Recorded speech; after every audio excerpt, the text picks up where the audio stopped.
இன்றைய வசனம் தியானத்தின் தலைப்பு, நியாயத்தை பட்ட பகலை போலவும் விளங்க பண்ணுவார்.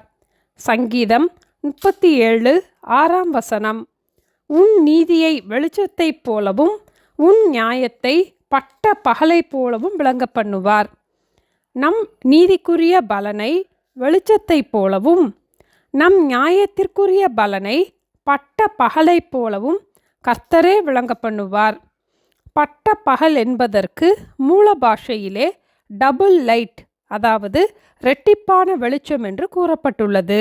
நம்முடைய வழிகளில் நமக்கு நீதி நியாயம் கிடைக்க வேண்டுமானால் முந்தின வசனத்தின்படி நம் வழியை கர்த்தருக்கு ஒப்புவித்து அவர் மேல் நம்பிக்கையாய் இருக்க வேண்டும். உன் வழியை கர்த்தருக்கு ஒப்புவித்து அவர் மேல் நம்பிக்கையாயிரு, அவரே காரியத்தை வாய்க்க பண்ணுவார். ஆனால் நம்முடைய வழிகளை கர்த்தருக்கு ஒப்புவித்து கர்த்தருடைய வழிகளை அறிந்து கொள்ள நாம் மறந்து விடுகிறோம். நமக்கு தெரிந்தபடி நாம் என்னுடைய வழி கர்த்தருக்கு மறைவாயிற்று, என்னுடைய நியாயம் என் தேவனிடத்தில் எட்டாமல் போகிறது என்றும் சொல்லுகிறோம். நமக்கு தெரிந்திருக்கிற வழிகளை வைத்து நாம் கர்த்தருடைய வழிகளை கணித்து கொள்கிறோம். பள்ளிக்கு புறப்படும் போது ஒரு நாள் ஒரு சிறுவன் அவன் அம்மாவிடம் வந்து, today I am 7 feet tall mummy என்று கூறினான். இன்று நான் 7 அடி உயரம் என்று சொன்னான். அவனுடைய அம்மா, நீ 7 அடி உயரம் கிடையவே கிடையாது, தப்பு தப்பாக சொல்லக்கூடாது என்றார்கள். உடனே அவன் போட்டிருக்கும் ஷூவை கழற்றி, என்னுடைய ஷூ என்னுடைய ஃபீட் அளவுக்கு சரியாக உள்ளது, அதாவது என்னுடைய கால் பாதத்திற்கு சரியாக உள்ளது, ஆகவே இது 1 feet அளவு என்றான். அவனுடைய உயரத்தை சுவற்றில் குறித்து வைத்திருந்தான். இந்த ஷூ அளவை வைத்து வேகமாக அந்த அளவை அளந்து 7 feet ஹை என்று உறுதியாக கூறினான்.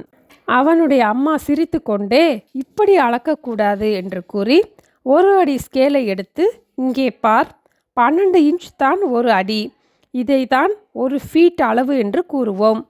இந்த அளவின்படிதான் உலகம் முழுவதும் அளக்கப்படுகிறது.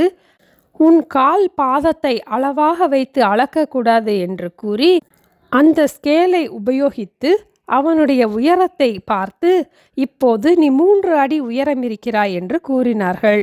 இதைப்போல நாமும் நமக்கு தெரிந்த விபரத்தின்படி, நாம் அறிந்த யூகத்தின்படி, என்னுடைய வழி கர்த்தருக்கு தெரியாது, எனக்கு ஆண்டவர் நியாயம் செய்யவே இல்லை என்று வருந்துகிறோம். ஆனால் 103 சங்கீதம் 6 ஒடுக்கப்படுகிற யாவருக்கும் கர்த்தர் நீதியையும் நியாயத்தையும் செய்கிறார் என்று வாசிக்கிறோம். நீதிமான்களின் வழியை அறிந்திருக்கும் கர்த்தரிடம் நம் வழிகளை ஒப்புவித்து அவர் மேல் நம்பிக்கையாயிருப்போம், அவரே காரியத்தை வாய்க்க பண்ணுவார். உன் நீதியை வெளிச்சத்தைப் போலவும் உன் நியாயத்தை பட்ட பகலை போலவும் விளங்க பண்ணுவார். ஜெபிப்போமா? எங்களை நேசிக்கிற எங்கள் அன்பின் ஆண்டவரே, எங்கள் மனதிலே நாங்கள் நினைத்தபடி எங்களுடைய காரியங்கள் நடவாத போது நாங்களும் கூட என் வழி கர்த்தருக்கு மறைவாயிற்று, என் நியாயம் என் தேவனிடத்தில் எட்டாமல் போகிறது என்று சொல்கிறோம் அப்பா. இன்று எங்களுடைய வழியை கர்த்தருக்கு ஒப்புவிக்கிறோம் அப்பா. காரியத்தை வாய்க்கப்படுகிற கர்த்தரையே நாங்கள் நம்பியிருக்க எங்களுக்கு கற்றுத்தர ஜெபிக்கிறோம் அப்பா. ஏற்ற வேளையிலே நீதியையும் நியாயத்தையும் செய்கிற தேவனையே நாங்கள் நம்பி இருக்க எங்களுக்கு கிருபை தர வேண்டுமாய் இயேசுவின் நாமத்தில் ஜெபிக்கிறோம் பிதாவே, ஆமேன். Thank you. Have a blessed day.